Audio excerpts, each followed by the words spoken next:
Family background ఏంటి? రవి గారు మామూలుగా మా అంటే ఊరిలో మీకు పటేల్ పట్వారీ వ్యవస్థ తెలంగాణలో మీకు తెలుసు.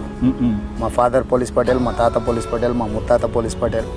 మాకు 800 ఎకరాల ల్యాండ్ ఉండేది. చుట్టుముట్టుతో ఒక 20 ఊర్లలో మేము చెప్పిందే నడిచేంత అట్లాంటి బ్యాక్గ్రౌండ్. పొలిటికల్గా హైదరాబాద్లో బిజినెస్లో ఉండే బ్యాక్గ్రౌండ్ కాదు. ఇంకా దాంట్లోనే దాయాదులు, పంచాయతీలు, దాయాదుల పోర్లు, హత్యలు, చంపుకోవడాలు, ఆ నేపథ్యం ఎక్కువ మాది. అంటే మామూలుగా ఇప్పుడు రాయలసీమ నేపథ్యంలో ఫ్యాక్షనిస్ట్ సినిమాలు తీసి అట్లాంటి నేపథ్యం ఉన్నోళ్ళు కొంచెం సిగ్గుపడేటట్టు ఆ సినిమాలను అంతా అట్లా పోర్ట్రేట్ చేసిండ్రు. కానీ సరే ఏ సినిమా కూడా మా కుటుంబం బ్యాక్గ్రౌండ్కి వెళ్తే ఏ సినిమా స్టోరీ మాకంటే ఎక్కువ కాదు, ఏ సినిమా కంటే తక్కువ కాదు. అంటే అంత జనరేషన్స్ టుగెదర్ అది అట్లా జరిగింది.